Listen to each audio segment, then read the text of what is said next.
हमने ये देखा था कि एक ही पेरेंट होगा और उस पेरेंट के जितने ऑफस्प्रिंग होंगे वो सारे के सारे किसके जरिए जो है वो पैदा होंगे। ये भी एक इम्पॉर्टेंट पॉइंट था कि वो सारे ऑर्गेनिज्म जो हैं वो माइटोसिस के जरिए जो है वो पैदा होंगे। ठीक है, ये हमने कहा था। और कोई वैरायटी नहीं आएगी क्योंकि एक ही पेरेंट है। और वैरायटी सिर्फ कब आती है? वैरायटी, अच्छा ये भी अब शायद आपको आपको मैंने कल ये बात डायरेक्टली ना बताई हो कि वैरायटी सिर्फ तब आएगी जब क्रॉसिंग ओवर होगी, और क्रॉसिंग ओवर सिर्फ किस में होती है? मियोसिस में।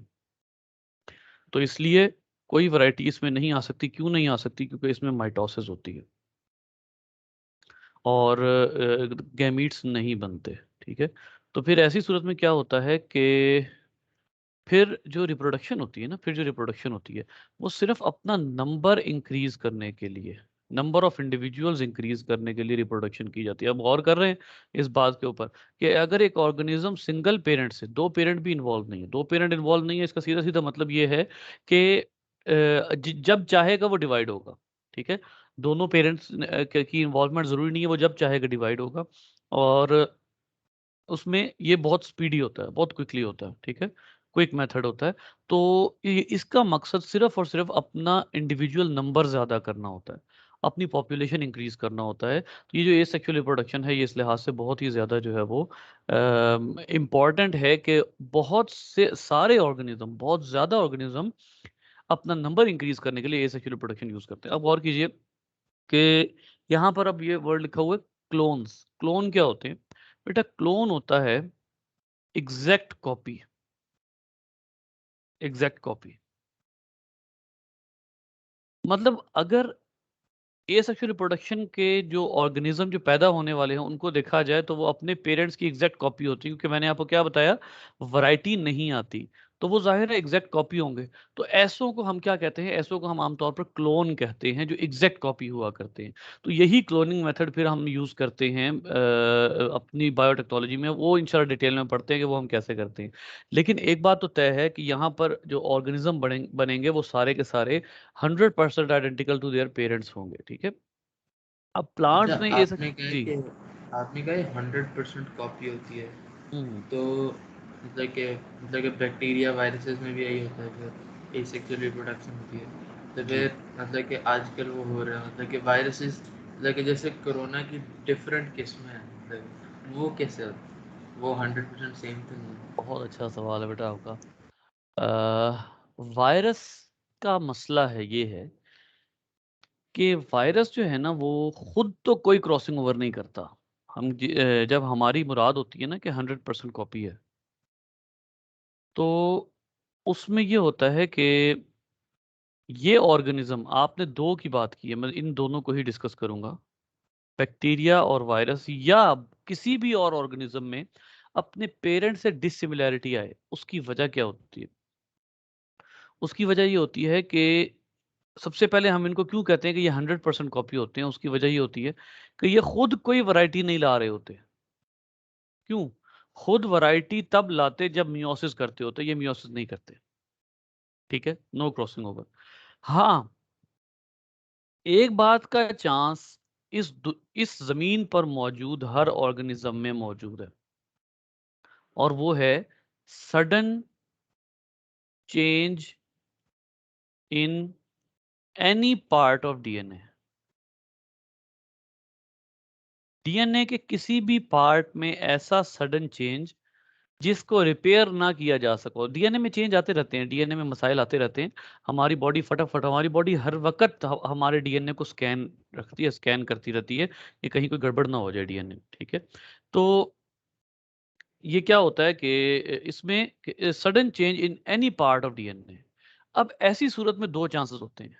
एक ये कि उसको आपने रिपेयर कर लिया। अब जितने भी एडवांस्ड ऑर्गेनिज्म है ना, वो उस सडन चेंज को रिपेयर कर लेते हैं।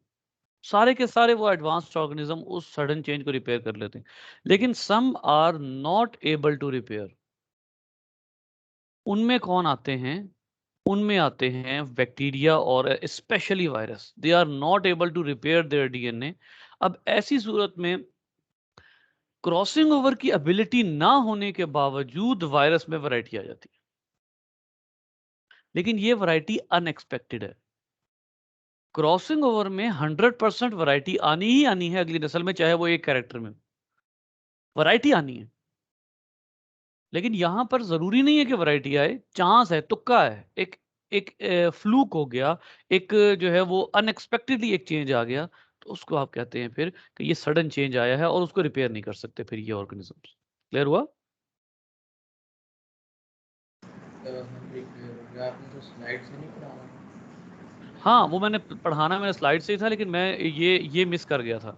ये इंपॉर्टेंट है, इसके ना वो है P1 के और P2 के चंद शॉर्ट क्वेश्चन के ना यहाँ से आ जाते हैं, तो वो देखते हैं। अब आप गौर कीजिए कि जो प्लांट्स है ना, उनमें भी एसेक्सुअल रिप्रोडक्शन होती है, यानी प्लांट भी कोई ना कोई ऐसा जरिया निकाल लेते हैं कि जिसके जरिए वो अपना जो है वो अपने आइडेंटिकल बच्चे प्रोड्यूस करते हैं, अपने आइडेंटिकल न्यू प्लांट्स प्रोड्यूस करते हैं, या वो कोई ऐसा जरिया निकाल लेते हैं जिससे वो कोई क्विकली अपना जो है ना क्विक ग्रोथ करते हैं, क्विक रिप्रोडक्शन। क्योंकि क्विक रिप्रोडक्शन सिर्फ एक है और वो सेक्सुअल रिप्रोडक्शन है। सेक्सुअल रिप्रोडक्शन कभी भी क्विक नहीं हो सकती, तो प्लांट भी क्विक रिप्रोडक्शन करते हैं। उसका तरीका क्या होता है? उसका तरीका ये होता है कि कुछ प्लांट्स ऐसे होते हैं जिनकी शाखें ना जमीन से जब लगती हैं ना, तो वो, ये देखें, गौर करें, ये स्टेम, ये जो शाख है, ये अपने ही मेन पौधे से दूर भाग रहा है, तो इसको रनर कहा गया है।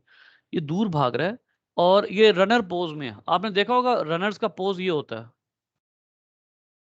जब वो जो रनर्स होते हैं, जो रेसर्स होते हैं, वो आगे को भागने लगते हैं ना, तो वो ऐसे झुक के खड़े होते हैं, इसको रनर कहा गया है। गौर करें कि ये वाली जो ब्रांच है ना, ये जहां जमीन से टच हुई है ना, वहां इन्होंने क्या किया हुआ है, वहां इन्होंने वहां पर ना, ये जमीन से टच होने के बाद ये वहां नीचे अपने आप में से वो निकाल लेती है, रूट्स निकाल लेती है। ये जहां जमीन से टच हुई, वहां जमीन के साथ फिक्स हो जाती है, यानी जमीन में थोड़ी सी वो ग्रो कर जाती है, जमीन के अंदर चली जाती है और वहां से ये निकालती है रूट्स।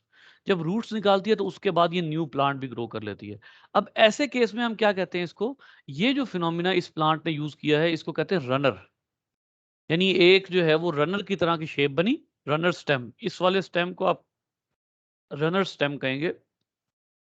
और ये पास की जमीन पे के अंदर तक जाएगा, उसके अंदर पेनिट्रेट होगा, और पेनिट्रेट होने के बाद वहीं से जो है वो ग्रो भी होगा और वहीं से उसकी रूट्स निकल आएंगी।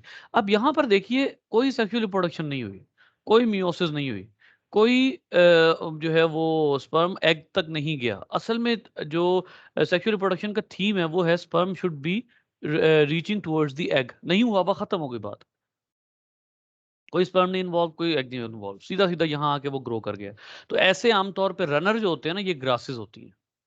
ग्रास के स्टेम बहुत ज्यादा होते हैं रनर, ये जो हम, आप गौर करें, कभी आपने नोट किया हो, एक जगह पर ग्रास का पौधा होता है और कुछ दिन बाद वो कई मीटर दूर तक ग्रास ग्रो हुई होती है, हालांकि इतनी सी जगह पे आपने उगाई थी, वो बाहर निकल के आ रही होती है उस जगह से। उसकी वजह यही है कि ग्रास जो है वो रनर स्टेम के जरिए खुद ब खुद ग्रो हो जाती है, वो आपको बाद वक्त फ्लावर की जरूरत नहीं पड़ रही होती, ठीक है। फिर इसी तरीके से आप कहते हैं कि प्लांट्स जो हैं वो एक और अंदाज से भी ग्रो कर सकते हैं, और वो क्या है, वो है ट्यूबर्स और बल्ब्स। अब ट्यूबर्स और बल्ब्स क्या है, बेटा, आपने वो आलू देखा है जिस आलू में बर्ड्स होते हैं, छोटे छोटे?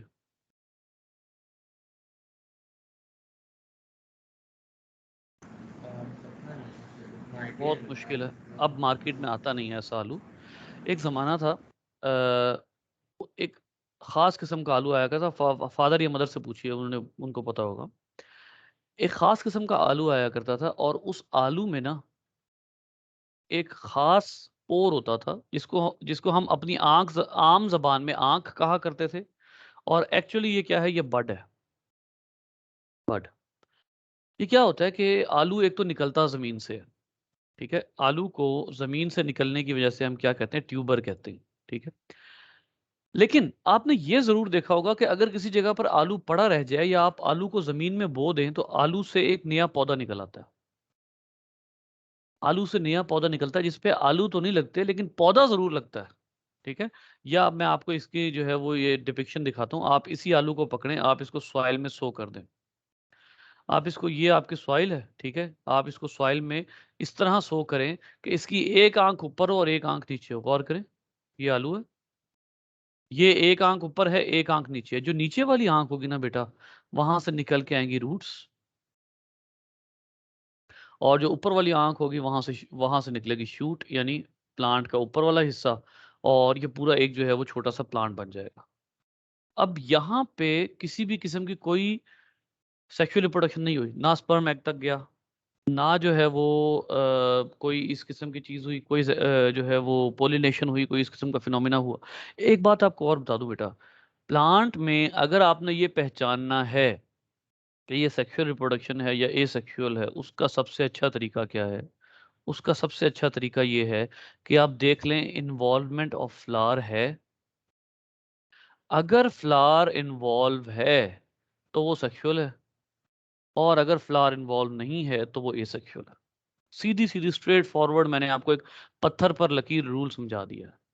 क्योंकि प्लांट ने अपनी जो सेक्सुअल रिप्रोडक्शन करनी होती है वो फ्लावर के जरिए करनी होती है। Basically flower is the sexual part of the plant. तो प्लांट ने अगर अपनी सेक्सुअल रिप्रोडक्शन फ्लावर के जरिए करनी है, तो इसका सीधा सीधा मतलब ये है कि जब तक जो फ्लावर है वो इन्वॉल्व नहीं है, तब तक रिप्रोडक्शन एसेक्सुअल कहलाएगी।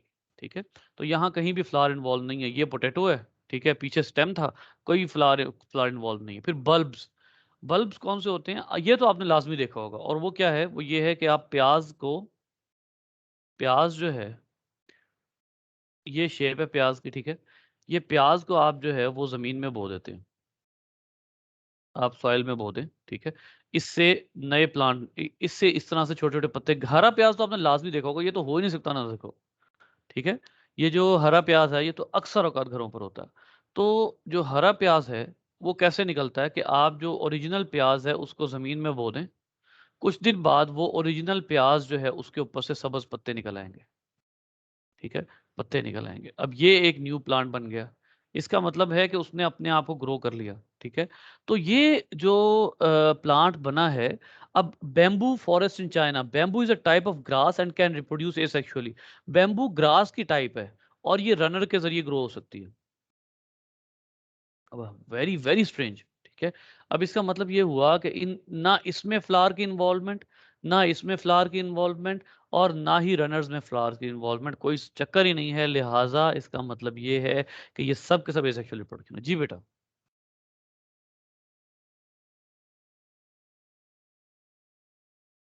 क्लियर हो गया, लेकिन आपने बताया कि उसका जो होता है, आपने कहा था कि आलू डालेंगे तो हम्म। आलू का पौधा नहीं निकलेगा।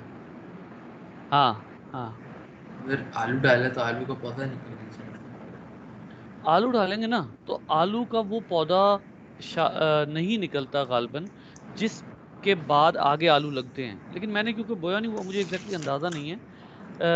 जहां तक मेरा ख्याल है कि उस पे भी, हाँ ठीक है, उस पे भी आलू लगते हैं, बिल्कुल उस पे भी आलू लगते हैं, क्योंकि उसकी आलू बेसिकली जमीन में लगना होता है, उस पे भी आलू लगते हैं, ठीक है। तो वो आलू लगेंगे, लेकिन वो एग्जैक्टली आलू का पौधा नहीं होगा, वो थोड़ा सा डिफरेंट होता है, क्योंकि वो बाद में ग्रो हुआ हुआ है ना। तो वो उसका जेनेटिक मटेरियल तो सेम होता है, उसका डीएनए तो सेम होता है, लेकिन वो शेप में थोड़ा सा डिफरेंट होता है।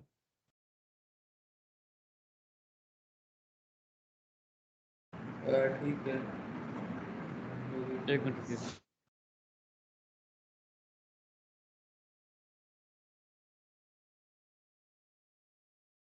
तो अब आइए, कमर्शियल यूजेस, क्या हम इनके कमर्शियल यूज कर सकते हैं? अब आप खुद अंदाजा लगाएं, ये पोटैटो और ये ट्यूबर, सॉरी बेटा, जब पोटैटो है तो इसका मतलब है, जब ट्यूबर का नाम आएगा इसका मतलब है वहां पोटैटो है, और जहां बल्ब का नाम आएगा इसका मतलब है वहां अनियन है। रनर है तो इसका मतलब है वहां ग्रास है, ठीक है। तो अब इनको क्या हम कमर्शियल यूज कर सकते हैं? बिल्कुल कर सकते हैं, बहुत आराम से।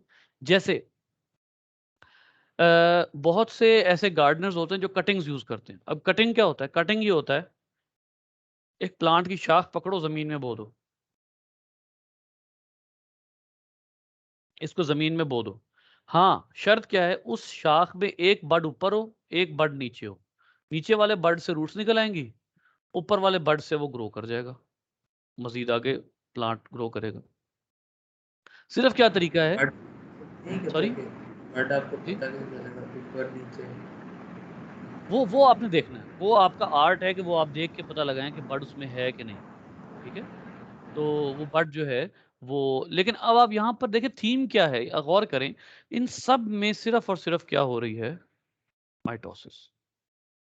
ठीक है, तो ये इस तरह से बहुत से जो है वो करते हैं कि आप एक प्लांट से शाख काट लें, स्टेम नहीं काटना, शाख काटें उसको, बस शर्त ये है कि उसमें बड्स हों।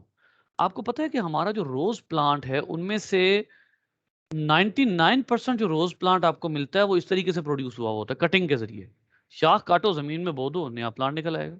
Many species of garden flower and fruit trees even. तो साफ स्टेम को कहते हैं ना? सॉरी, स्टेम क्या? साफ स्टेम को कहते हैं।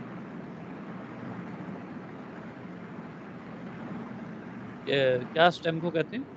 शाख शाख नहीं, स्टेम, ब्रांच बेटा, ब्रांच। मतलब स्टेम किसको कहते हैं? स्टेम मतलब तना है, यही नहीं पता तुम्हें? अच्छा चलो, तो अब आप यहाँ पर देखिए कि रोज प्लांट ज्यादातर इवन फ्रूट के प्लांट्स तक इस तरह ग्रो होते हैं। Even I have heard about the bananas, कि आप बनानास इस तरह ग्रो कर रहे होते हैं, ये सेक्सुअल प्रोडक्शन के जरिए, कटिंग्स के जरिए ग्रो कर रहे होते हैं। शाख काटी, जमीन में बो दी, नया प्लांट निकला है। अब देखें, बनाना तो बनाना ही रहना है, क्यों चेंज क्यों नहीं हो सकता? या कम से कम फॉर एग्जांपल बनाना जो है उसको अगर आप एक कटिंग के जरिए उसका एक और ट्री ग्रो करते हैं, ठीक है, बनाना ट्री वन, ये ट्री वन है, ये ट्री टू है, ठीक है, आप ट्री वन के साथ साथ ट्री टू ग्रो करते हैं, तो अब ये जो है ये इसकी एग्जैक्ट कॉपी होगा। वजह क्या है? वजह वही है जो मैं आपको बता चुका हूँ, माइटोसिस। इसका मतलब है बहुत आराम से आप ग्रो कर सकते हैं प्लांट्स को। ठीक है, तो ये बहुत ज्यादा कमर्शियली यूज होता है और हम बड़े खुल के कमर्शियली इसको यूज करते हैं। इसके बाद आ जाइए, एक और मेथड है इनमें प्लांट्स में, और वो है माइक्रो प्रोपेगेशन। अच्छा, अब माइक्रो प्रोपेगेशन क्या है, इसके लिए ज़रा थोड़ी सी ना मैं एक दो चीज़ें आपको यहाँ से दोबारा क्लियर करूँ। बेटा, what is a culture? Biology में कल्चर क्या होता है?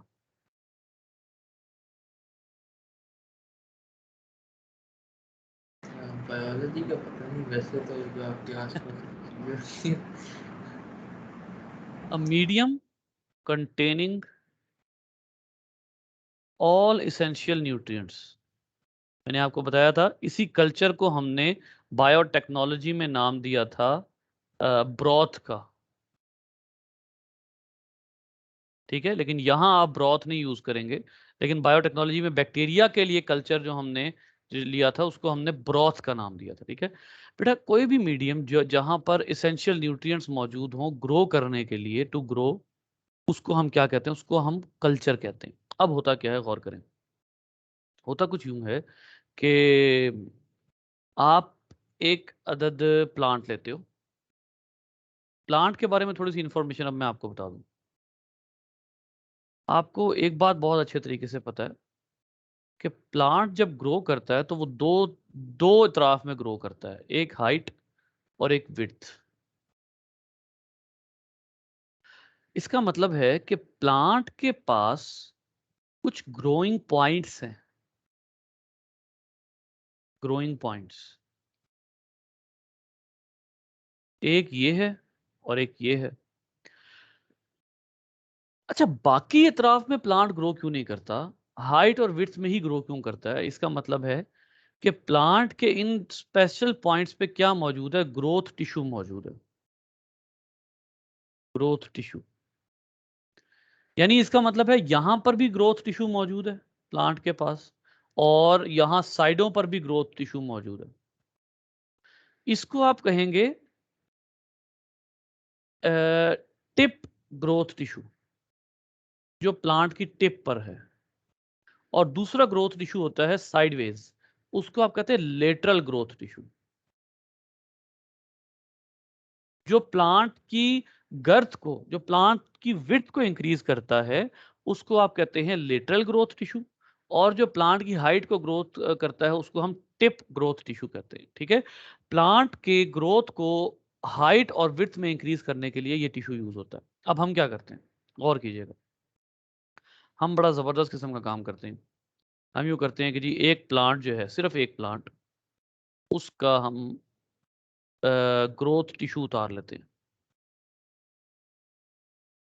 उसका हमने यहाँ से ग्रोथ टिश्यू जो है वो हम कट कर लेते हैं। ये ग्रोथ टिश्यू है, इस ग्रोथ टिश्यू को आपने कट कर लिया। इस ग्रोथ टिश्यू को आपने कट करके एक टेस्ट ट्यूब में डाल दिया। जब आप इस टेस्ट ट्यूब में इस ग्रोथ टिश्यू को डालते हो ना, तो इस टेस्ट ट्यूब में मौजूद है इसेंशियल कल्चर,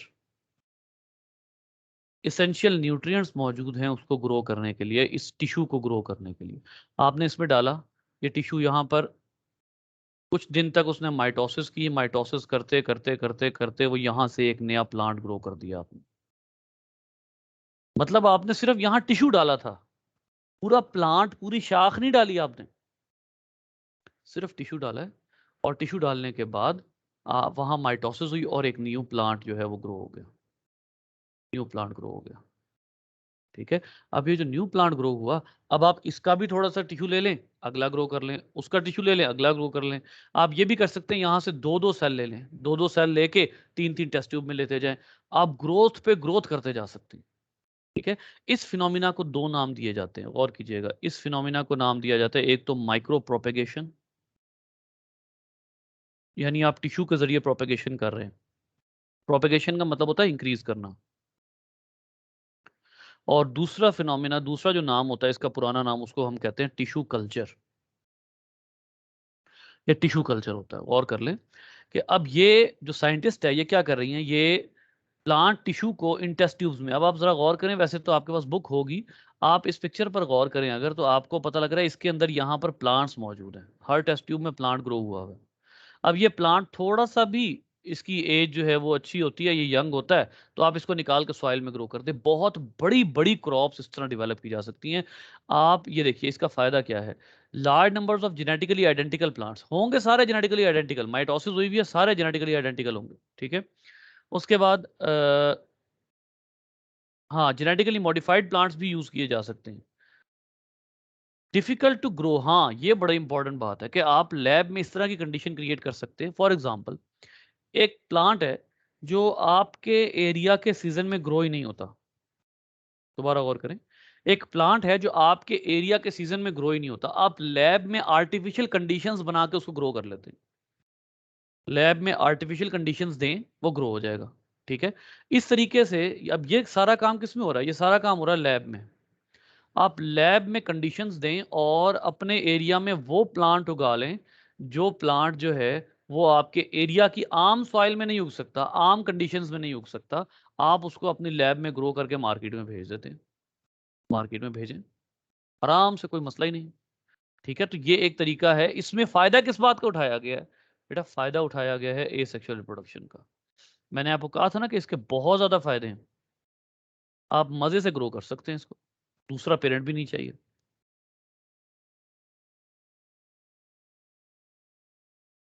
मैंने जी बेटा, क्लियर है ये? जी clear है। नहीं मतलब कि अगर प्लांट बन गया, मतलब कि हाँ लेकिन अगर वो आपने लैब में बना लिया, तो अगर वो बाहर जाएगा तो उसकी तो वो कंडीशन ही नहीं है, मतलब कि वो उस एनवायरनमेंट में हाँ, रह नहीं बिल्कुल, सकता उसको तो। बाहर ले जाने की ज़रूरत ही नहीं है। आप फिर उसको एक बहुत बड़े एरिया में ग्रो करें, फॉर एग्ज़ाम्पल एक बहुत ह्यूज एरिया जो है उसमें आप इसको ग्रो करें। वहाँ कंडीशन अपने मुताबिक रखें, एक्सपेंसिव होगा, आपका खर्चा होगा, लेकिन जो रिज़ल्ट आपको मिलेगा वो भी बड़ा ज़बरदस्त होगा। उसमें जो आपको रिटर्न आएगा वो बड़ा ज़बरदस्त। ऐसे आम तौर पे ऐसे जो फ्लावर्स होते हैं वो बड़े महँगे होते हैं, ऐसे फ्रूट्स जो होते हैं। जैसे अगर आपको पाकिस्तान में एवोकाडो मिल रहा है, तो हो सकता है वो टिश्यू कल्चर के ज़रिए ग्रो हो रहा हो। ठीक है? तो वो बहुत महँगा मिलता है। तो इस तरह से जो और है वो कीवी जी, कीवी का भी यही होता है। ये जो है वो इस तरह से बड़ी आराम से हम कर सकते हैं। अब आइए एसेक्सुअल रिप्रोडक्शन प्लांट्स में, एनिमल्स में बडिंग। मैंने आपको बताया था कि एनिमल्स में बहुत ज़्यादा ट्रेंड वैसे सेक्सुअल रिप्रोडक्शन का ही है, लेकिन एसेक्सुअल भी होती है जिसमें ख़ास तौर पे बडिंग है। बेटा हाइड्रा, मैं आपको दिखा देता हूँ। ये हाइड्रा जो है ना, ये एवेंजर्स वाली नहीं है। अ,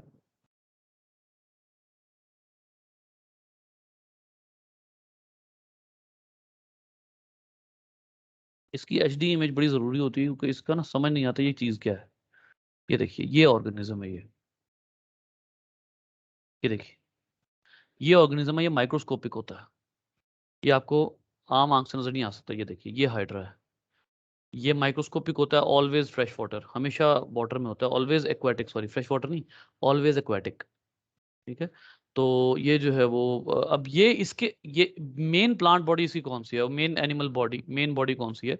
मेन बॉडी सिर्फ और सिर्फ ये वाली है, ये वाली, ये ये मेन बॉडी है सिर्फ। उसके अलावा जितने हैं ये बडिंग के जरिए इसके ऊपर प्रोड्यूस हुए हैं, इनमें बडिंग हुई है। ठीक है, तो ये बड़ा जो है वो ये भी बड़ी तेजी से अपना नंबर इंक्रीज कर सकता है।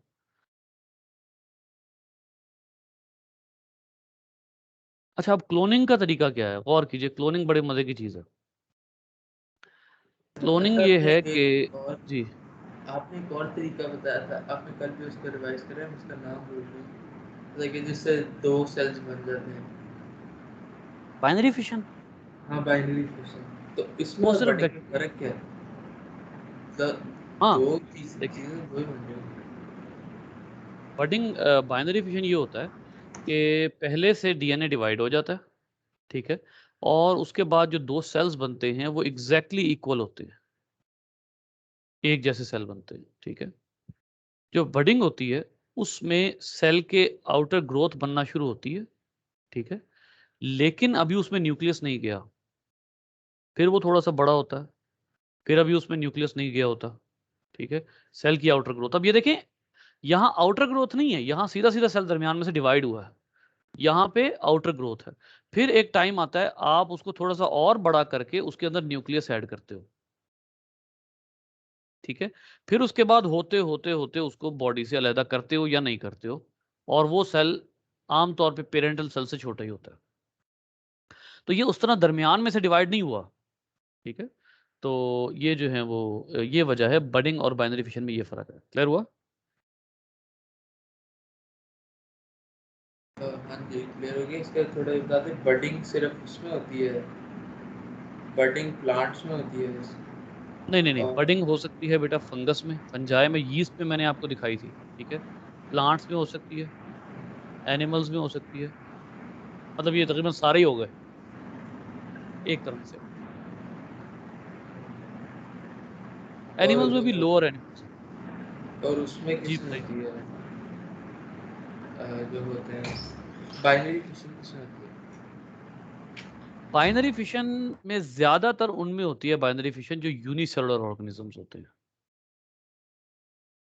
बडिंग जो है ना, अब देखें, ये जो आपने हाइड्रा ऊपर देखा ना, ये मल्टी सेलुलर ऑर्गेनिज्म है, ये तो मल्टी सेलुलर है, बड़ा भरपूर ऑर्गेनिज्म होता अगरचे जो है वो माइक्रोस्कोपिक है, लेकिन मल्टी सेलुलर होता है, और बड़ा जबरदस्त इसका सेटअप होता है सारा। ठीक है, तो ये मल्टी सेलुलर ऑर्गेनिज्म है, इसमें बडिंग हो रही है।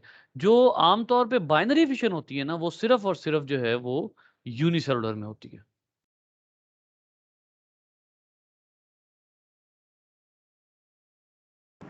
ठीक है, clear हो गया। अच्छा जी, अब इसके बाद आ जाइए, क्लोनिंग क्या है? क्लोनिंग ये है बेटा कि आप एक 100% ऑर्गेनिज्म प्रोड्यूस कर सकें, लेकिन क्लोनिंग असल में एक ऐसे मेथड का नाम है जिसमें ह्यूमन खुद अपनी मर्जी का ऑर्गेनिज्म प्रोड्यूस करवाता है। Producing the organism according to will, according to will, अपनी मर्जी का ऑर्गेनिज्म प्रोड्यूस करवाते हो। कैसे? उससे ये होता है कि आप सबसे पहले जो है वो लेते हो एक अनफर्टिलाइज्ड एग। बेटा फर्टिलाइजेशन क्या होती है? मतलब कि जब आप मतलब कि गैमेट, स्पर्म से मतलब कि उसमें हाँ, जाते हैं, मतलब एग सेल के अंदर जो उसके एग, हाँ फर्टिलाइजेशन। बिल्कुल बिल्कुल, मतलब ये कि इसको हम कहते हैं फर्टिलाइजेशन होता है फ्यूजन ऑफ गैमीट्स, फ्यूजन उनका ज्वाइन होना ऑफ गैमीट्स। गैमीट्स जाहिर है स्पर्म और एग, तो इनका इनका फ्यूजन जो है वो फर्टिलाइजेशन है। अब आप इसमें गौर करें कि ये जो अब आप इसमें एग ले रहे हैं ना, इसमें आपको दो दो चीजें चाहिए होती हैं बेसिकली। इसमें एक होता है आपको डोनर ऑफ एग चाहिए होता है, एक ऐसा ऑर्गेनिज्म जो अपना एग जो है, जिससे एग लिया जाएगा, वो शीप 1 है, उससे आपने ले लिया एग। शीप 2 है जो आपका आइडियल ऑर्गेनिज्म है। आप चाहते हैं कि, अब गौर कीजिएगा मेरी बात के ऊपर बहुत ज्यादा, आप चाहते हैं कि यहाँ पे जो लैम्प बने ना वो इसके जैसा हो, ना कि इसके जैसा हो, और इसके जैसा हो 100% भाई, 100% इसके जैसा हो। ठीक है, अब 100% अगर आप मुझे ये बताइएगा, अगर आप स्पर्म और एग को मिला देते हैं तो क्या 100% उस जैसा बनेगा या वो मिक्सचर होगा? मिक्सर होता है, ऑब्वियसली। ठीक वैरायटी है, तो नहीं क्योंकि उससे पहले इन दोनों में मियोसिस भी हो चुकी होती है, उससे पहले इन दोनों में मियोसिस भी हो चुकी होती है। ठीक है, तो इनमें क्रॉसिंग ओवर भी हो गई है, दूसरा स्पर्म और एग आ चुके हैं, एक मेल की तरफ से आएगा एक फीमेल की तरफ से आएगा। इसका मतलब ये होगा कि जब ये दोनों फर्टिलाइज होंगे तो ये मिक्सचर ही बन जाएगा। आप कहते हैं नहीं भाई मिक्स नहीं करना, जो ऑर्गेनिज्म बने वो 100% ऐसा हो। तरीका क्या है? अनफर्टिलाइज्ड एग लिया आपने, इससे आपने एग छीन लिया। ठीक है, एग आपने छीना और इसका न्यूक्लियस आपने रिमूव कर दिया। आपने कहा भाई हमें इसका डीएनए मटेरियल नहीं चाहिए। ठीक है, इसका न्यूक्लियस आपने रिमूव किया, ये वो डी न्यूक्लिएटेड एग है। अब आपने इसका एक न्यूक्लियस लिया और इस न्यूक्लियस को आपने इसके एग में डाल दिया। सिर्फ न्यूक्लियस क्यों? क्योंकि मेरे पास एग पहले है, लेकिन एग पहले है और न्यूक्लियस ही क्यों? क्योंकि उसके अंदर डीएनए होता है, क्रोमोसोम पे आपकी सारी ऑब्वियसली, इंफॉर्मेशन। ऑब्वियसली उसका सारे जेनेटिक मटेरियल उसमें है। ठीक है, अब आप क्या करते हो, उसके बाद जब उसमें ग्रोथ होती है तो अब जो आगे ऑर्गेनिज्म बनता है वो ऑर्गेनिज्म होता है जो आप चाह रहे होते हैं 100% कॉपी इसकी बने, सिर्फ वही बनता है। तो ये जो है वो जिसको आप कहते हैं कि ये नॉर्मल एम्ब्रियो है, नॉर्मल एम्ब्रियो होता है और ये नॉर्मल ऑर्गेनिज्म बनता है। तो ये एक बड़ी टेक्निक है, लेकिन इसमें हुआ क्या है, इसमें आपने वैरायटी नहीं आने दी, तो इसकी वैरायटी ना होने की वजह से, और क्योंकि आपने अनफर्टिलाइज्ड एग लिया है, मियोसिस भी नहीं हुई हुई। ठीक है, नो वैरायटी नो मियोसिस, और इसमें भी आप इसको वन पेरेंट ही कंसीडर करेंगे क्योंकि यहाँ पर स्पर्म और एग नहीं है, वन पेरेंट कंसीडर करेंगे। तो ये क्लोनिंग जो है ये भी माइटोसिस की ही टाइप है। अच्छा, डॉग में भी यही होती है? डॉग में, डॉग में किस तरह से पूछ रहे हैं आप?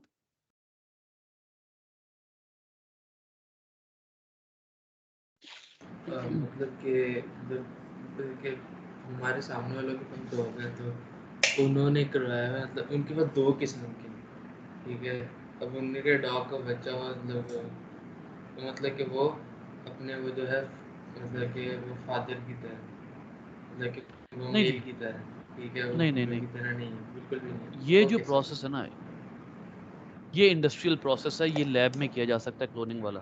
वो जो अगर उसका एक पप पैदा हुआ है, उस जोड़ी का एक पप पैदा हुआ है, वो जो पप है ना, उसकी स्किन का कलर फादर की तरफ से उसको मिल गया, फादर की तरफ से जो उसको जीन्स मिले हैं उसकी वजह से उसकी स्किन का कलर आ गया। जैसे हम ही होता है अक्सर औकात बेटों में से एक की कंप्लेक्शन फादर जैसी होती है, एक की कलर कंप्लेक्शन मदर जैसी होती है। बाज़ औक़ात ऐसा होता है कि जो बेटी होती है उसकी कलर कंप्लेक्शन फादर जैसी होती है, जो बेटा होता है उसकी कलर कंप्लेक्शन मदर जैसी होती है।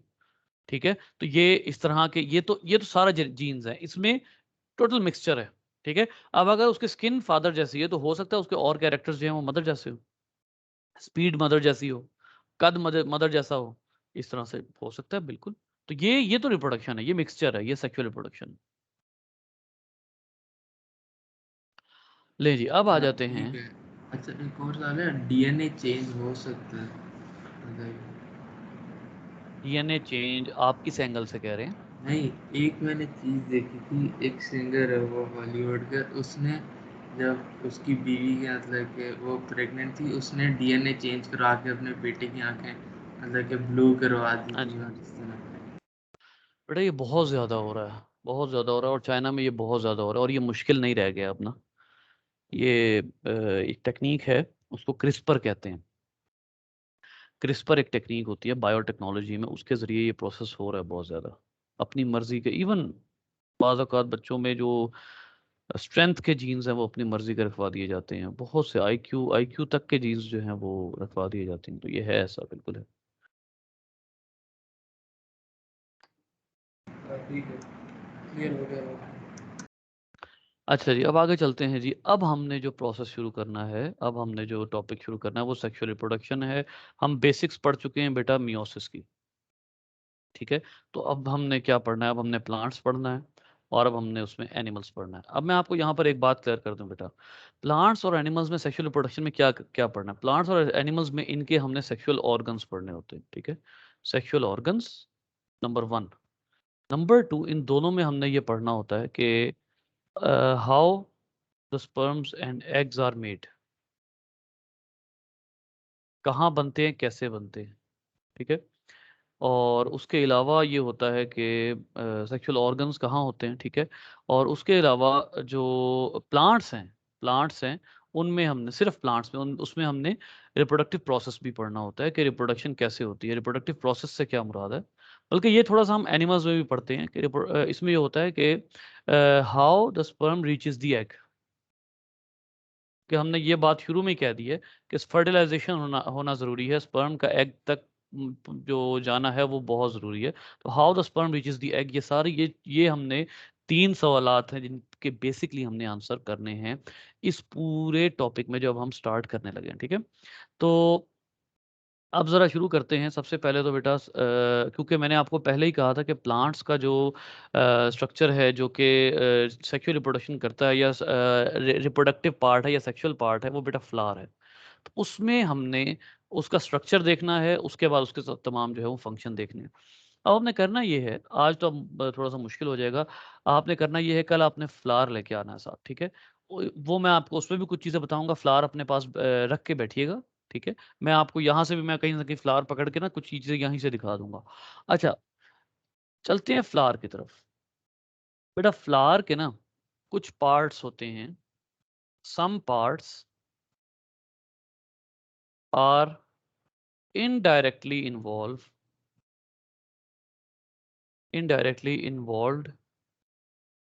इन सेक्सुअल रिप्रोडक्शन, SR लिख रहा हूँ। And some parts are directly involved in sexual reproduction. तो हम इन दो चीजों को डिवाइड करते हैं, हम इन दो चीजों को सेपरेट करते हैं, ठीक है।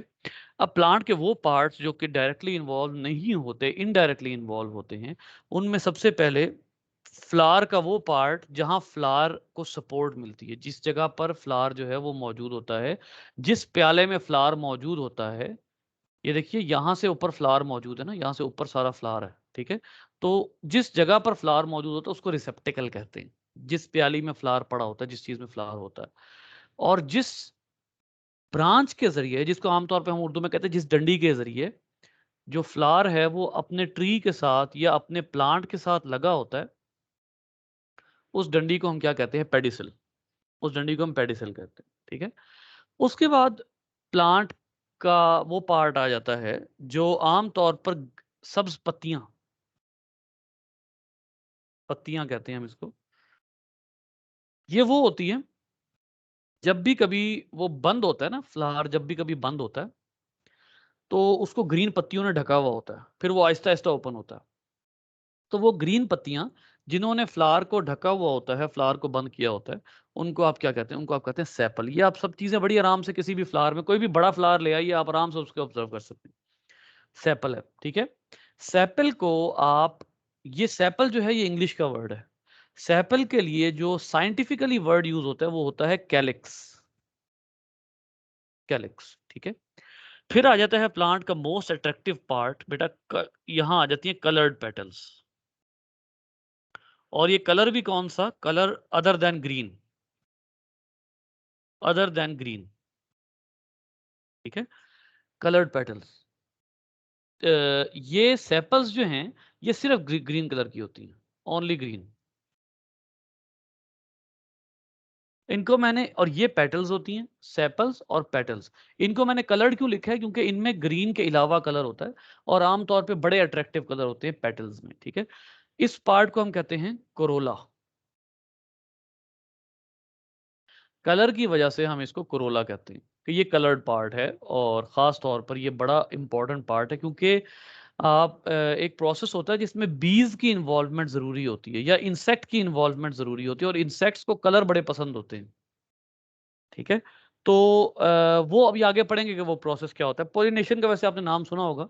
पॉलिनेशन के लिए एक अट्रैक्टिव कलर का होना बहुत ज़रूरी है फ्लावर के ऊपर, तो इसलिए पेटल जो है वो अदर देन ग्रीन बड़े अट्रैक्टिव कलर की होनी चाहिए। ये जो पार्ट है इसका साइंटिफिक नेम कोरोला है। उसके बाद आ जाइए थर्ड पार्ट। अब आते हैं डायरेक्टली रिप्रोडक्टिव पार्ट्स की तरफ। बेटा ये जो स्टेमन लिखा हुआ है ये मेल पार्ट है, ठीक है। ये मेल पार्ट है। स्टेमन के दो हिस्से होते हैं, एक होता है फिलामेंट जहां से ये फ्लावर से अटैच्ड होता है, और एक होता है एंथर। एंथर वो पार्ट है जहां पर बेसिकली पोलन लगने हैं। पोलन क्या होता है बेटा? पोलन एक वो होता है, स्ट्रक्चर होता है जिसके अंदर स्पर्म मौजूद होता है। Pollen is a boundary surrounding the sperm, ठीक है। तो जो स्टेमन है वो मेल पार्ट है जिसका एक साइड फिलामेंट है, दूसरी साइड एंथर है, और एंथर जो है उसमें होता है पोलन, ठीक है। तो मेल पार्ट को साइंटिफिक नेम हम देते हैं एंड्रोइशियम, और एंड्रो का मतलब ही मेल होता है, ठीक है। अब आ जाएं चौथे पार्ट की तरफ जो फीमेल पार्ट है। फीमेल पार्ट जो है ये दरमियान वाला पार्ट फीमेल पार्ट है, और इस पार्ट के तीन सब पार्ट्स होते हैं। सबसे पहला पार्ट होता है स्टिग्मा। स्टिग्मा वो पार्ट है जहां पर पोलन आकर गिरता है। Pollen falls on stigma. Pollen falls on stigma, यानी बेसिकली स्टिग्मा जो होता है उसके ऊपर आके पोलन ने फॉल होना होता है। इसका मतलब है कि स्टिग्मा अगर यहाँ है और पोलन यहाँ आ रहा है तो एग भी यहीं कहीं होगा। एग भी इसी एरिया के आसपास होना चाहिए, क्योंकि पोलन अगर आ रहा है और पोलन में स्पर्म है, ठीक है। तो पोलन अगर आ रहा है तो यहाँ पर आकर गिर रहा है स्पर्म लेके, ऑब्वियसली वो स्पर्म लेकर आ रहा है, यहाँ आके गिर रहा है, तो एग भी कहीं ना कहीं करीब ही होगा, ठीक है। उसके बाद ये एक बहुत लंबा सारा पोर्शन आता है जहां से स्पर्म गुजरता है, इसको हम कहते हैं स्टाइल। और ये पोर्शन जहां पर एग मौजूद होता है उसको हम कहते हैं ओवरी। अभी इस पार्ट को नहीं देखना आपने। ये है जहां पर आपके पास एग मौजूद होता है, प्लांट के पास एग मौजूद होता है, तो स्पर्म यहां से ट्रेवल करते हुए नीचे तक आते हैं, ठीक है। फीमेल पार्ट का जो साइंटिफिक नेम है वो होता है गाइनोइशियम। और गाइनोइशियम जो है उसमें गाइनो का मतलब क्या है? फीमेल। आपने गायनोकोलॉजी सुना होगा। गाइनो का मतलब है फीमेल, ठीक है। तो ये जो तमाम आपके सामने ये पार्ट्स मैंने बताए हैं, बेसिकली ये पार्ट्स अब आपने इसलिए ज़हन में रखने हैं क्योंकि अब प्लांट्स में जब जब होती है ना ये रिप्रोडक्शन होती है, तो एक बात अब आपने बिल्कुल वाज़ेह तौर पर, ये जो अभी हमने एंथर पढ़ा है, ठीक है। एंथर के बारे में ये बात मेरी याद रखिएगा कि एंथर और जो का वो है, एंथर नहीं बल्कि ये पूरा पार्ट तो वो है ना स्टेमन। ये पूरा पार्ट तो स्टेमन है, ठीक है। उसका ये पार्ट फिलामेंट है और ये पार्ट एंथर है, ठीक है। और यहाँ पर दूसरा फीमेल पार्ट है, ये स्टिग्मा है, ये स्टाइल है, और ये ओवरी है। ये ओवरी है। पोलन ने यहाँ से निकलना है और हवा के जरिए या इंसेक्ट्स के जरिए, विंड और इंसेक्ट, इन दोनों में से किसी एक के जरिए उसने स्टिग्मा तक पहुंचना है। उसके आगे बाकी रिप्रोडक्शन होनी है क्योंकि एग यहाँ पर है, ठीक है। तो इसलिए अब इसका मतलब ये हुआ कि अगर मैं यहाँ पर एंथर का नाम लूँ तो आपने ये ज़हन में रख लेना है कि पोलन निकलेगा इसमें से जिसमें स्पर्म होगा, और पोलन में स्पर्म के साथ कुछ और भी होता है वो बताता हूँ आपको। और दूसरा, जो अगर मैं कार्पल का नाम लूँ या गाइनोशियम का नाम लूँ तो इसका मतलब वो फीमेल पार्ट की मैं बात कर रहा हूँ। तो इसलिए ये पार्ट्स इनके ज़हन में नाम रखना और फंक्शन ज़हन में रखना ज़रूरी है। जी बेटा, क्लियर हुआ कुछ? हाँ जी, क्लियर हो गई। अच्छा अच्छा, कि एंथर ने स्टिग्मा के अंदर जाना, मतलब कि पोलन के अंदर ने स्टिग्मा के अंदर जाना, जी मतलब बिल्कुल। रिप्रोडक्शन होनी किसकी? फ्लावर तो पहले ही बना हुआ है। रिप्रोडक्शन होएगी किस चीज़ की? मतलब नया फ्लावर कहाँ से बनेगा जब फ्लावर पहले ही बना हुआ है ना? बहुत अच्छा सवाल है बेटा। ये जो पार्ट है ना, ये जो जहाँ पे एग मौजूद है, इसने आगे जाके बनना है सीड, और ये सीड आप आगे ग्रो करेंगे, सीड आप जमीन में बोएंगे, ठीक है। तो इसलिए ये रिप्रोडक्शन हो रही है ना, स्पर्म एग तक आएगा, एग एग जो है वो आगे सीड में कन्वर्ट होगा, तो सीड जो है फिर उसके बाद आप उसको बो देंगे। समझ आ रही बात? अच्छा जी, आगे चलते हैं। नेक्स्ट है मेल पार्ट ऑफ फ्लावर। इसको जरा डिटेल में देखेंगे हम, क्योंकि हमने हर दोनों पार्ट्स को डिटेल में देखना है। Male part of flower, male part of flower बेटा जरा गौर से देखिएगा। अब यहाँ पर हम थोड़ा सा जूम करेंगे इसको। मेल पार्ट ऑफ फ्लावर में जो आपको वाज़ेह तौर पर चीज़ नज़र आएगी वो ये है कि सबसे पहले मैंने यहाँ पर इसको, ये है, ये मेल पार्ट है, इसी को हमने मैग्नीफाई किया हुआ है, ठीक है, और इसको हम मैग्नीफाई करके यहाँ पर देख रहे हैं। ये एंथर है, ठीक है, जिसका ये फिलामेंट है, ये एंथर है, और ये स्टेमन है, ये पूरा स्टेमन है, यहाँ से लेकर यहाँ तक ये स्टेमन है, ठीक है। एंथर जो है उसके लोब्स होते हैं, ये देखिए, एक लोब ये है और एक लोब ये है। ये बात याद रखिएगा कि it can be two lobed और it can be multi lobed, कई लोब भी हो सकते हैं, बिल्कुल जरूरी नहीं है कि सिर्फ दो ही हों, ठीक है। लेकिन जो फोकस करने वाली चीज है वो ये है कि जो लोब्स हैं उनके अंदर क्या है। इन लोब्स के अंदर बेटा स्पेशल स्ट्रक्चर मौजूद है जिनको हम कहते हैं पोलन सैक। सैक होता है, इसको आप बाउंड्री कह लें, ठीक है, इसको आप शॉपिंग बैग कह लें, शॉपिंग बैग कह लें, ठीक है। शॉपिंग बैग लाइक सैक मतलब थैली, पोलन सैक, वो एरिया जहां पर इसके अंदर क्या लगेंगे, पोलन ग्रेन्स लगेंगे। गौर करें, अब मैं आपको लेबलिंग अगर दोबारा क्लियर करके दिखाऊं यहाँ पर सारा, अगर इसको क्लियर करें तो गौर कीजिएगा कि जो पोलन सैक हैं, इस जगह पर देखिए, ये पोलन सैक है, इस पोलन सैक के अंदर पोलन ग्रेन्स लगे हुए हैं। तो इसका मतलब ये हुआ कि एंथर से अगर पोलन निकलना है, अगर इस एंथर में से पोलन निकलना है, तो ये जो पोलन है ये पोलन सैक में था, ठीक है। तो पोलन सैक में था, पोलन सैक जो है वो एंथर में था। तो जब पोलन निकलेगा तो वो बेसिकली पोलन सैक में से निकलेगा। और पोलन ग्रेन का स्ट्रक्चर देखिए, यहाँ पर इन्होंने दिखाया हुआ है, पोलन ग्रेन, ग्रेन टाइप होता है ये। पोलन ग्रेन का स्ट्रक्चर देखिए, ये एक पोलन ग्रेन है। और आमतौर पे ये पोलन ग्रेन जो है वो ऐसे भी होते हैं, अगर इन्होंने हवा के साथ उड़ना हो ना तो इनके बाकायदा विंग्स होते हैं, इनके बाकायदा विंग्स होते हैं, ठीक है। तो अब यहाँ पर आप गौर कीजिए, ये एक आपके पास पोलन ग्रेन है।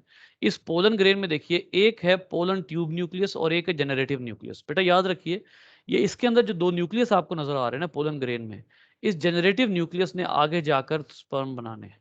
अभी ये स्पर्म नहीं बना रहा, अभी पोलन ग्रेन में कोई स्पर्म नहीं है। जब ये पोलन, अब मैं यहाँ पर, यहाँ आपको स्टिग्मा बना देता हूँ, ये स्टिग्मा है और ये स्टाइल और फिर ये ओवरी, ठीक है। जब पोलन ग्रेन यहां फॉल हो जाएगा, तब वो जो लिखा हुआ है जनरेटिव न्यूक्लियस, जनरेटिव न्यूक्लियस, जब पोलन ग्रेन यहां फॉल हो जाएगा तब वो जनरेटिव न्यूक्लियस किस में कन्वर्ट होगा, दो अदद स्पर्म्स में कन्वर्ट होगा। समझ में आ रही बात? यहां फॉल होने से पहले पहले स्पर्म नहीं बनेंगे, जब यहां फॉल होगा, क्योंकि जरूरत ही यहीं पे है ना, इससे आगे तो जरूरत, इससे पहले तो जरूरत ही नहीं है। अगर पोलन यहां पर है, किसी स्टिग्मा पर नहीं गिर रहा, तो फिर जरूरत नहीं है कि जेनेटिव न्यूक्लियस को आप स्पर्म में कन्वर्ट करें। लेकिन जब वो यहाँ गिरेगा तब जाके वो स्पर्म में कन्वर्ट होगा। दूसरा है pollen tube nucleus. Pollen tube nucleus क्या है, जरा ये गौर कीजिएगा थोड़ा सा ना, मैं आपको यहाँ पर इसका बता देता हूँ। बेटा जो स्टिग्मा होता है ना, इसके नीचे स्टाइल है। इस स्टाइल में गुजरने के लिए आपको ट्यूब बनानी पड़ती है, जिसको आप पोलन ट्यूब कहते हैं। स्पर्म ने अगर इस स्टाइल में से गुजरना है और ओवरी तक जाना है ना, ओवरी तक अगर जाना है, तो उसको यहां पर एक ट्यूब बना के गुजरना पड़ता है। वो जो ट्यूब होती है वो पोलन ट्यूब कहलाती है, और वो पोलन ट्यूब इस न्यूक्लियस से बनती है। इसका मतलब है स्पर्म इस न्यूक्लियस से बन रहे हैं, पोलन ट्यूब इस न्यूक्लियस से बन रही है। ये पूरा सामान पैक करके भेजा जाता है स्टिग्मा के पास, ये पूरा सामान पैक किया जाएगा और स्टिग्मा के पास भेजा जाएगा। जी बेटा, क्लियर है? जैसे पोलन ट्यूब न्यूक्लियस का समझ नहीं आया, ये अंदर जो इसके है वो नहीं किसका, उसको समझ मैं नहीं थोड़ा सा इसको मजीद जो है वो बता देता हूँ। अच्छा जी, थोड़ा सा बड़ा बना लेते हैं। ये है आपके पास स्टिग्मा, स्टाइल, और ये ओवरी। यहां अगर आपका गिरता है पोलन, पोलन में जो पोलन ट्यूब न्यूक्लियस है, ये एक ट्यूब बनाता है, पोलन ट्यूब। पोलन ट्यूब यहां से ग्रो होना शुरू होती है और ग्रो होते होते होते होते नीचे तक आती है, आती है आती है आती है, नीचे तक आती है। और यहां पर ये ढूंढती है एग के पास जाने के लिए करीब तरीन जगह कौन सी है। अबे क्या हो गया यार। हाँ, यहाँ पर अब नीचे जो है, यहाँ ओवरी मौजूद है, ठीक है, ओवरी में एग है। तो अब ये क्या करती है, ये जो पोलन ट्यूब है ये यहाँ से जाती है और करीब तरीन जहां पर एग पड़ा होगा ओवरी में, वहां जाकर ओपन कर देगी। अब अगर मैं इसको जो है वो पोलन ट्यूब को मैग्नीफाई करूं, तो बेटा ये जो पोलन ट्यूब होती है ना अंदर से जो गुजर रही है, इसके अंदर स्पर्म ट्रेवल करते हैं। स्पर्म डायरेक्टली, ये कौन सा पार्ट है इस फीमेल पार्ट का, ये सॉरी, ये स्टिग्मा है, ठीक है, ये पार्ट स्टाइल है और ये पार्ट ओवरी है। ओवरी तक पहुंचने के लिए स्पर्म डायरेक्ट स्टाइल में ट्रेवल कर ही नहीं सकते। स्पर्म्स को ट्रेवल करने के लिए पूरी एक ट्यूब चाहिए होती है, जिसको आप पोलन ट्यूब कहते हैं, ठीक है। अब इस पोलन ट्यूब में से ये हैं स्पर्म्स। अब इसका मतलब है जब आप पोलन ग्रेन भेजेंगे तो पोलन ग्रेन को आपको फुल तैयार करके भेजना होगा, और उसमें फिर आप क्या करते हैं, जनरेटिव न्यूक्लियस स्पर्म बनाने के लिए, लेकिन साथ पोलन ट्यूब भी बनानी होती है ताकि स्पर्म पहुंच तो सके ना।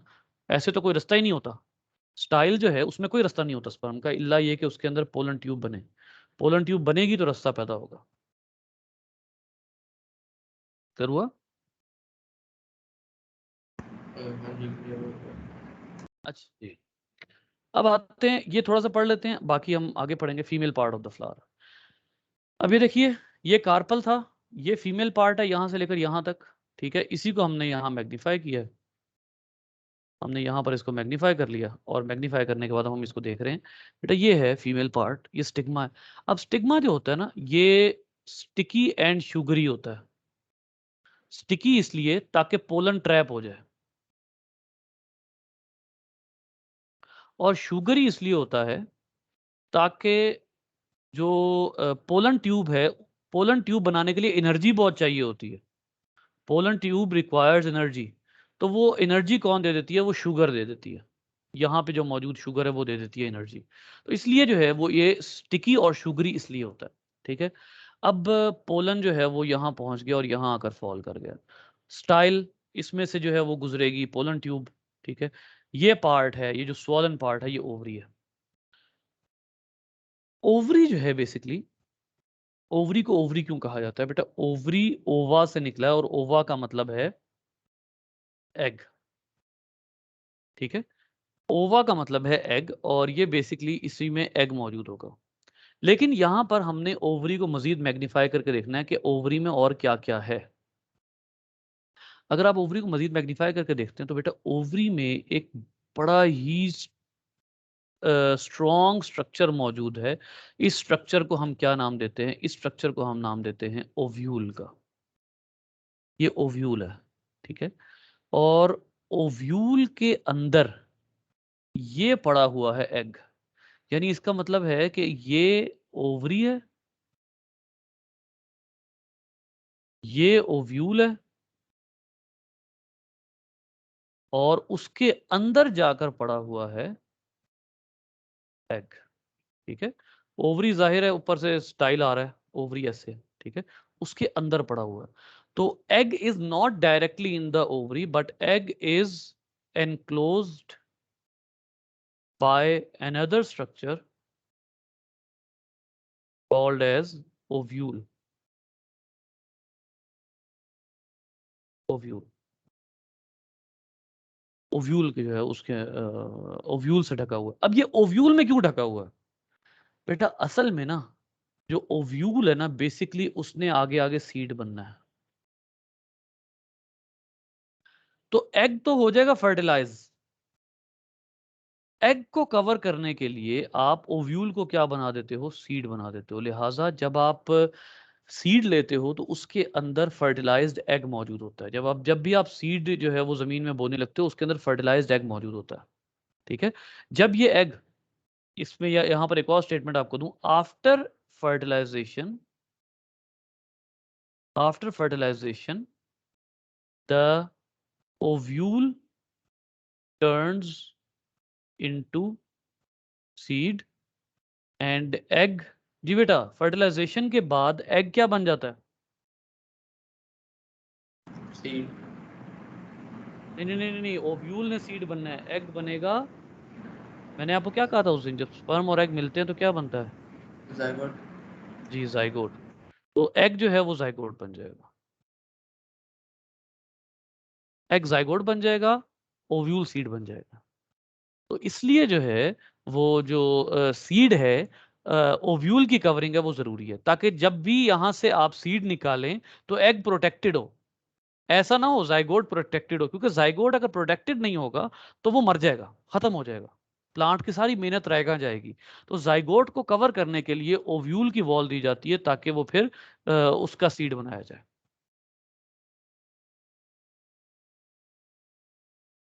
हाँ ठीक है। तो मैंने अब नोटिस किया है कि मैं ग्रीन फ्लावर्स क्यों नहीं देखे आज तक। अच्छा, रेयर होते हैं, मतलब हो सकते हैं, ऐसा नहीं है कि नहीं हो सकते हैं, लेकिन रेयर होते हैं। आपको दो तरह के फ्लावर्स ना आम मुशाहिदे में नजर नहीं आएंगे, गौर से देखेंगे तो नजर आएंगे। एक छोटी छोटी पत्तियों वाले, नहीं वैसे वो नजर आ जाते हैं, लेकिन ग्रीन फ्लावर आपको नजर नहीं आएंगे, क्योंकि इंसेक्ट्स जो है ना वो ज्यादातर भड़कीले कलर्स की तरफ जाते हैं, वो कलर्स जो फैशनेबल होते हैं। फैशनेबल से मुराद बड़े भड़कीले, बड़े शाइनी इंसेक्ट ज्यादातर उनकी तरफ जाते हैं, इसलिए ग्रीन नहीं होते। एक दो एडिशनल फीचर्स पढ़ लेते हैं फ्लावर्स के बेटा। एडिशनल फीचर्स में सबसे पहले रिसेप्टिकल, ये देखिए एक एडिशनल फीचर है, position of ovary with respect to receptacle. Receptacle वो जहां फ्लावर होता है पूरा।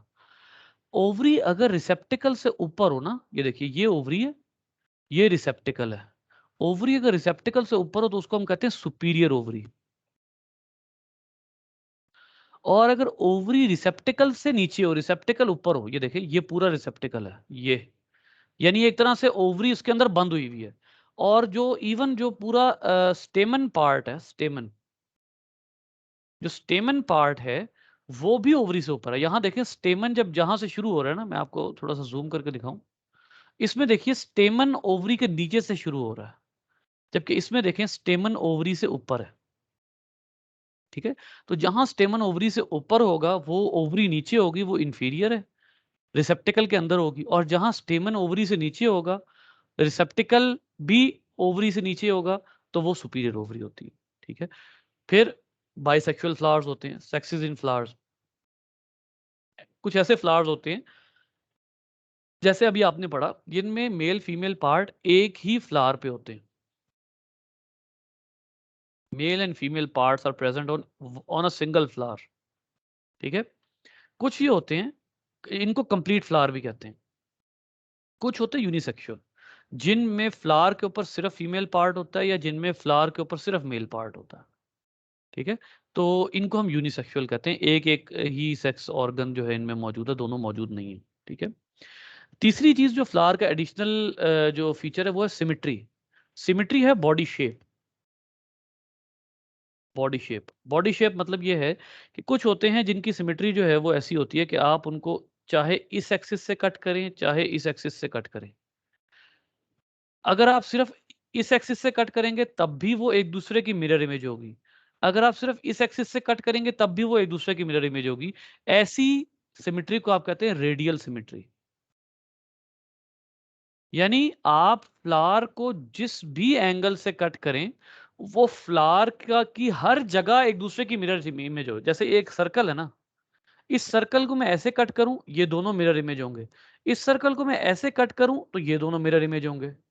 ठीक है, ऐसे कट करूं तो ये दोनों मिरर इमेज होंगे। किसी भी एंगल से कट कर लूंगा तो उसकी हर शेप दूसरे की मिरर इमेज होगी। ठीक है, तो इसको आप फिर क्या कहते हैं, इसको आप कहते हैं रेडियली सिमेट्रिकल। ये रेडियल सिमेट्री है। एक होती है बायलेटरल, कि सिर्फ एक साइड से आप दो मिरर्स में कन्वर्ट कर सकें बॉडी को। जैसे अगर आप ऐसे करेंगे तो क्या ये मिरर इमेज है? मिरर का मतलब है एग्जैक्टली ऑपोजिट। अब ये तो डिफरेंट है ना, ये डिफरेंट है, ये डिफरेंट है, एग्जैक्टली ऑपोजिट नहीं है। लेकिन इसका जो मिरर इमेज वाला प्लेन है वो सिर्फ ये है। सिर्फ वाई एक्सिस के अकॉर्डिंगली, तो ऐसी शेप को हम कहते हैं बायलेटरल। सिर्फ 2 शेप बनती हैं लेटरल एंगल में, लंबाई के रुख में, ठीक है? हम कहते हैं बाय मतलब 2, सिर्फ 2 ही इसकी पॉसिबल हैं शेप्स, और वो भी लेटरल साइड पे, यानी लंबाई के रुख पे आप जो है वो इसको सिर्फ कट कर सकते हैं। तो ऐसी फ्लावर की सिमेट्री को हम बायलेटरल सिमेट्री कहते हैं।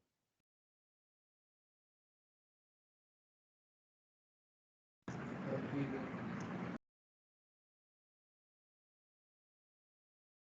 जी, जी, बाकी चलो देखते हैं, मैं आपको बताऊँगा कल क्लास करनी है कि नहीं, ठीक है?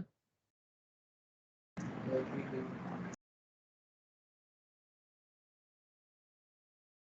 ठीक है बेटा। ओके, अल्लाह हाफ़िज़।